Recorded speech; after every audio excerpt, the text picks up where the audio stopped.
Hi, welcome to today's class where we talk about the directory structure in Cygwin. So when you first start out and open your prompt, you are in your home directory. The first slash on here represents root. That is the top of the file directory structure. So cd slash. Now we are in the root of the directory structure, pwd, noted with just a single slash. A listing, this is common between Cygwin and Linux. You'll see a lot of similarities. So here we have bin or bin, which is your binaries, your executables, your programs. So in here, you have less and awk, sed, grep, find, dd, date. You've got all kinds of good stuff in here. tr, zip, unzip. All right, so then super user binaries, sbin.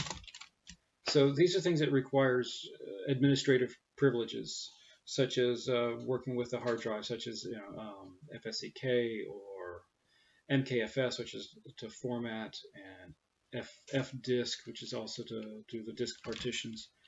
So so that's why it's in sbin. So then let's look again at the directory structure. There are more executables in a user bin and user sbin. Again, same concept, just a different location. So Cig drive. So on Cygwin, you have Cig drive, and that is how you access your hard drive. So like in this case, the C drive. That's how you access the C drive. So you change directory to there, and then you're on your Windows C drive. All right, dev.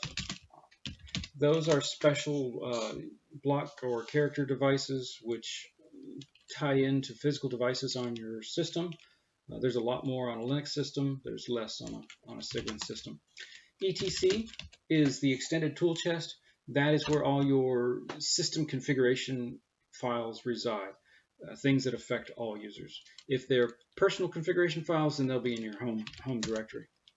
Next, you have home, and that is where everyone's home directory resides. Live, think of that as like DLLs, like Windows has shared dynamic link libraries. Well, that's basically what live is executable code, but not usually anything that you can run directly. They're just back-end support for programs. Proc, that is a special directory which ties into processes that are running on your system. So if I do listing of what proc, you notice you have some numbers up here. If I do ps, ef, you're going to see those same numbers here. We'll cover this more later. So just suffice to say that if you go into proc, you can actually see what's running on the system to some extent and interact with it. Okay, temp.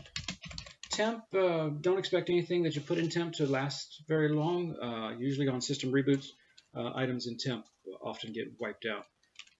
So only put things, obviously temporary, in there, and then don't be upset if it gets removed.